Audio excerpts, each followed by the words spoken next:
Bonjour à tous et bienvenue dans une nouvelle vidéo de Aéro Info. Nous avons parlé ces derniers jours des compagnies aériennes qui passent par une mauvaise situation financière à cause de la pandémie. Mais nous avons oublié les compagnies africaines qui eux aussi ont des difficultés et qui cherchent comment éviter la faillite. Et la Tunisie, avec sa compagnie nationale, n'échappe pas à la règle.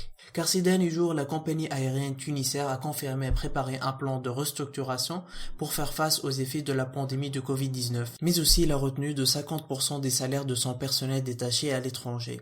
Selon un communiqué de la compagnie nationale tunisienne mardi soir, le plan pas encore finalisé a pour objectif de garantir la poursuite de ses activités et la préservation des emplois compte tenu de son rôle dans le développement de l'économie tunisienne et sa symbolique nationale.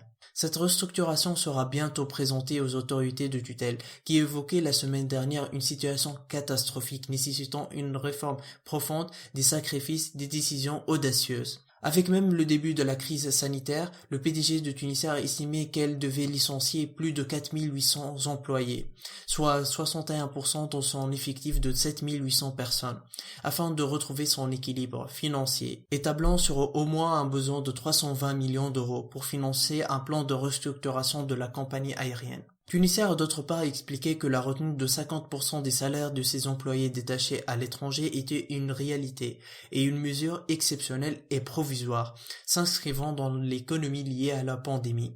Elle reconnaît faire face à un manque de liquidité, conséquence de la fermeture des frontières et de l'écroulement de la demande. Pendant ce temps, Tunisair continue ses vols de rapatriement, mais là encore elle a dû justifier des prix élevés, mais ses tarifs sont uniques, car chaque vol part à vide, et au retour ne peut utiliser tous les sièges pour respecter la distanciation sociale, et certains sont déroutés vers Djerba et Monastir.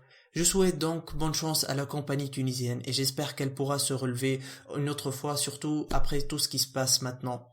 Dans notre monde, rien n'est sûr, mais ce qui est sûr, c'est que nous serons là afin de couvrir toutes les dernières infos des compagnies aériennes là où elles sont. Vous pouvez donc commenter afin de nous donner vos avis et n'hésitez pas à vous abonner pour recevoir directement nos dernières vidéos dès qu'elles sortent. Je vous dis donc à la prochaine dans une nouvelle vidéo de Aéro Info.